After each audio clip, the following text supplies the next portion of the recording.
दोस्तों, इस दुनिया में जानवरों को इंसानों का सबसे अच्छा और वफादार दोस्त कहा गया है। अगर बात वफादारी की जाए तो इसमें सबसे पहला नाम डॉग्स यानी कुत्तों का आता है। कहते हैं कि कुत्ते मरते दम तक अपने मालिक का साथ नहीं छोड़ते हैं। लेकिन अगर बात की जाए प्राचीन काल के बारे में तो उस समय घोड़े इंसानों के सबसे वफादार जानवर हुआ करते थे, जिन्होंने अपने मालिक से वफादारी निभाने के लिए अपनी जान की बाजी तक लगा दी। प्राचीन काल में ऐसे कई घोड़े हुए हैं जो कि अपने मालिक के लिए युद्ध लड़ते लड़ते शहीद हो गए। वहीं दूसरी तरफ कुछ घोड़े ऐसे भी थे जो कि अपनी वफादारी के चलते अपनी मालिक की कामुकता का शिकार हो गए, लेकिन इन घोड़ों के मालिक भी उनसे बेहद प्यार करते थे और कुछ तो अपने पालतू घोड़ों के सेक्स करने के लिए विदेशी लड़कियां भी बुलवाते थे। तो चलिए दोस्तों, जानते हैं कुछ ऐसे ही प्राचीन वफादार घोड़ों के बारे में जिनकी वफादारी के किस्से आज भी दुनिया भर में मशहूर हैं।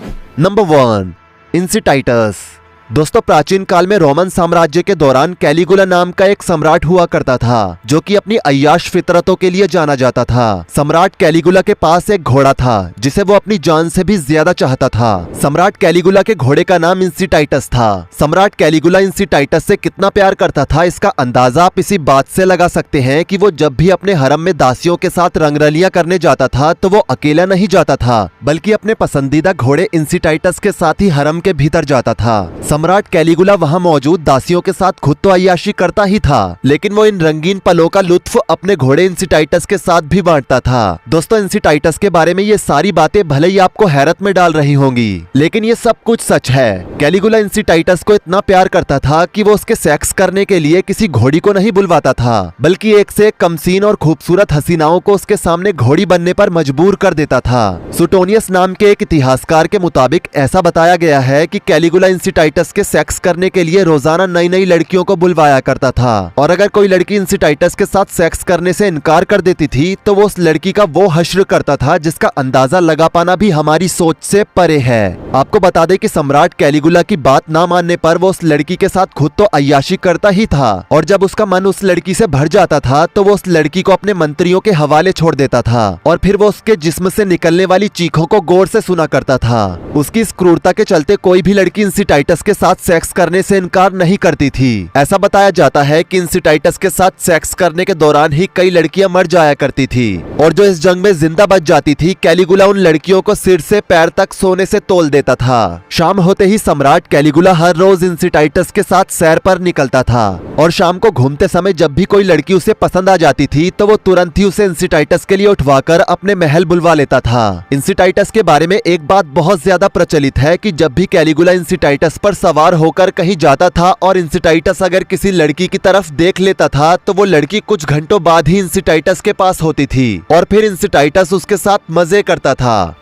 नंबर 2, शुभ्रक। दोस्तों, शुभ्रक को इतिहास के सबसे वफादार घोड़ों में से एक माना जाता है। आपको बता दें कि शुभ्रक मेवाड़ के राजा कर्ण सिंह का घोड़ा था, और राजा इस घोड़े को अपनी जान से भी ज्यादा चाहते थे। इतिहासकारों के मुताबिक ऐसा बताया गया है कि कुतुबुद्दीन ऐबक, जो कि मोहम्मद गोरी का गुलाम था, और मोहम्मद गोरी के बाद जब वो सुल्तान बना तो वो लगातार कई राज्यों में अपना साम्राज्य विस्तार करता ही जा रहा था। कुतुबुद्दीन ऐबक ने उस दौरान दिल्ली के विष्णु मंदिर को तुड़वाकर कुव्वल उल इस्लाम मस्जिद बनवाई, और इसके साथ साथ उसने कुतुब मीनार का निर्माण करवाने के लिए 27 हिंदू मंदिरों को तुड़वा दिया था। कुतुबुद्दीन ऐबक जब लगातार राजपूत हिंदुओं पर अत्याचार करता जा रहा था तो इसी बीच उसका सामना मेवाड़ के राजा कर्ण सिंह से हुआ। कुतुबुद्दीन ऐबक और राजा कर्ण सिंह के बीच जब युद्ध हुआ तो कुतुबुद्दीन ऐबक धोखे से इस युद्ध से राजा कर्ण सिंह को उनके घोड़े शुभ्रक के साथ बंदी बनाकर अपने साथ लाहौर ले गया। एक दिन राजा कर्ण सिंह अपने घोड़े शुभ्रक के साथ कुतुबुद्दीन की कैद से भागने का प्रयास कर रहे थे, लेकिन उसने राजा कर्ण सिंह को रंगे हाथों पकड़ लिया, और राजा कर्ण सिंह के पकड़े जाने पर उन्हें मौत की सजा सुना दी गई। कुतुबुद्दीन ऐबक ने तय किया कि राजा कर्ण सिंह का सर कलम करके चौगान खेला जाएगा। आपको बता दें कि चौगान एक तरह का खेल होता है जिसे आज के लोग पोलो की तरह खेलते हैं। राजा कर्ण सिंह के मौत के घाट उतरने से पहले जब उन्हें एक कैदी की तरह जन्नत बाग ले जाया गया तो दूसरी तरफ कुतुबुद्दीन ऐबक खुद उनके घोड़े शुभ्रक के ऊपर सवार होकर अपनी टोली के साथ जन्नत बाग में आ रहा था। शुभ्रक ने जब राजा कर्ण सिंह को अपने सामने एक कैदी के रूप में देखा तो उसकी आंखों से आंसू बहने लगे, और फिर जन्नत बाग पहुंचने के बाद जैसे ही सिपाहियों ने राजा कर्ण सिंह का सिर काटने के लिए उनकी जंजीरों को खोला तो वैसे ही शुभ्रक ने पलक झपकते ही कुतुबुद्दीन ऐबक को बुरी तरह जमीन पर पटक दिया और अपने पैरों से तब तक उसे कुचलता रहा जब तक कि उसकी मौत नहीं हो गई। इस मौके का फायदा उठाकर राजा कर्ण सिंह फौरन अपने घोड़े शुभ्रक पर सवार हुए और 3 दिन लगातार भागने के बाद मेवाड़ की राजधानी चित्तौड़गढ़ पहुंचे। चित्तौड़गढ़ पहुंचते ही उन्होंने पाया कि शुभ्रक उन्हें छोड़कर जा चुका था, यानी कि उसकी मौत हो चुकी थी। दोस्तों, शुभ्रक इतिहास के उन चुनिंदा घोड़ों में से एक था जिसने अपनी जान देकर अपने मालिक की जान बचाई थी। नंबर 3, बादल। दोस्तों, आपने वीरांगना रानी लक्ष्मीबाई के बारे में तो कभी ना कभी जरूर सुना होगा। वैसे तो रानी लक्ष्मीबाई जी के पास 3 घोड़े थे जिनके नाम सारंगी, बादल और पवन थे, लेकिन बादल इन तीनों घोड़ों में से रानी लक्ष्मीबाई जी को सबसे ज्यादा प्रिय था। ऐसा बताया जाता है कि बादल तीनों घोड़ों में सबसे तेज और बहादुर था। 4 अप्रैल 1858 को जब अंग्रेजों ने झांसी पर हमला करने की योजना बनाई तो रानी लक्ष्मीबाई जी ने अंग्रेजों के खिलाफ युद्ध करने की ठानी। रानी लक्ष्मीबाई जी अपने बेटे दामोदर राव को पीठ पर बांधकर अपने घोड़े बादल पर चढ़ गई और बड़ी ही बहादुरी के साथ अंग्रेजों से युद्ध लड़ने लगी। अंग्रेजों से युद्ध लड़ते लड़ते बादल को कई गहरी चोटें आई। ये देखते हुए रानी ने वहां से निकलना सही समझा, लेकिन अंग्रेज चारों तरफ से किले को घेरे हुए थे, जिस वजह से रानी किले के मुख्य द्वार से नहीं भाग सकती थी। जिसके बाद रानी लक्ष्मीबाई जी अपने घोड़े बादल के ऊपर बैठकर किले की 100 फीट ऊंची दीवार को फांदकर वहां से भाग निकली। लेकिन इस दौरान युद्ध में रानी लक्ष्मीबाई की जान बचाते बचाते उनके घोड़े बादल की मौत हो गई थी। नंबर 4, चेतक।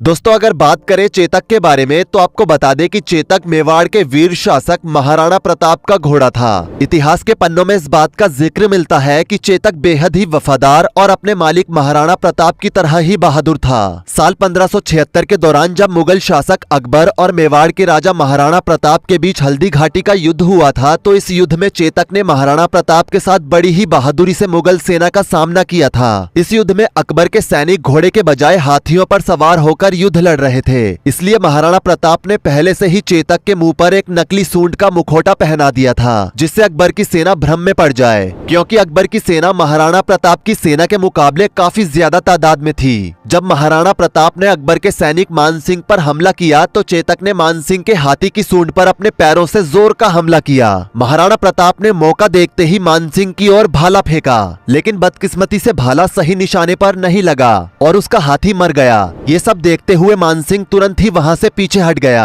हालांकि काफी देर तक युद्ध करने के बाद मुगल सैनिकों ने महाराणा प्रताप को चारों तरफ से घेर लिया। जब महाराणा प्रताप ने वापस मानसिंह पर हमला करने की कोशिश की तो इस दौरान उनका घोड़ा चेतक बुरी तरह से घायल हो गया। उसका पूरा शरीर खून से लथपथ था, लेकिन जब उसने महाराणा प्रताप की जान को खतरे में देखा तो वो दुश्मनों को चकमा देकर बड़ी ही चतुराई से वहां से महाराणा प्रताप को अपने ऊपर बैठाकर भाग निकला। मुगल सैनिक काफी दूर तक चेतक का पीछा करते रहे, लेकिन उसे ढूंढ नहीं पाए। युद्ध के मैदान से कई किलोमीटर दूर जाकर एक छोटे से नाले में चेतक ने आखिरी छलांग लगाई और आखिरकार महाराणा प्रताप की जान को बचाया। चेतक को दम तोड़ता हुआ देखकर महाराणा प्रताप उसके ऊपर फूट फूट कर रो रहे थे। दोस्तों, आपको बता दें कि हल्दी घाटी के करीब जिस जगह चेतक ने अपनी आखिरी सांस ली थी उस जगह पर आज भी चेतक की समाधि बनी हुई है। नंबर 5, ब्रिलांटे। दोस्तों, रूस की महारानी कैथरीन द ग्रेट द्वितीय ने ब्रिलांटे नाम का एक घोड़ा पाला हुआ था, जिसे वो बहुत प्यार करती थी और अपनी मर्जी के मुताबिक उसका इस्तेमाल करती थी। आपको बता दें कि महारानी कैथरीन द ग्रेट ने पीटर नाम के एक आदमी से शादी की थी, लेकिन शादी के बाद पीटर और महारानी के बीच शारीरिक संबंध बिल्कुल भी अच्छे नहीं थे, क्योंकि उनका पति कैथरीन को खुश नहीं कर पा रहा था। दोस्तों, कैथरीन की biography Catherine the great love and sex पार में इस बात का जिक्र देखने को मिलता है कि जब कैथरीन और पीटर की 8 साल तक औलाद पैदा नहीं हुई तो पीटर की मर्दानगी को लेकर सवाल उठने लगे। इसके बाद कैथरीन ने पीटर को छोड़कर अपने सेनापति के साथ संबंध बनाने शुरू कर दिए। हालांकि इस बात को लेकर पीटर और कैथरीन के बीच काफी झगड़ा हुआ, लेकिन कैथरीन को समय के साथ मर्द बदलने की आदत पड़ गई। कहा जाता है कि कैथरीन अपनी यौन संतुष्टि को पूरा करने के लिए रोजाना अपने कक्ष में जवान लड़कों को बुलवाया करती थी और उनके साथ सेक्स करती थी। लेकिन दोस्तों, हद तो तब हो गई जब महारानी कैथरीन ने अपनी यौन संतुष्टि को पूरा करने के लिए ब्रिलांटे नाम का एक घोड़ा पाला।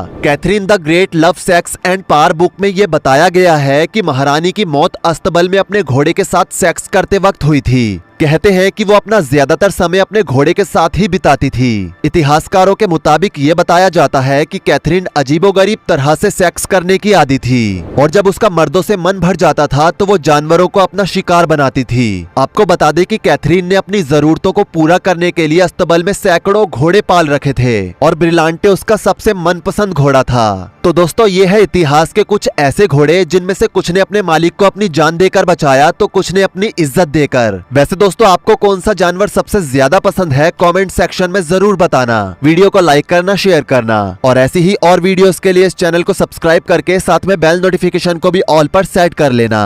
धन्यवाद।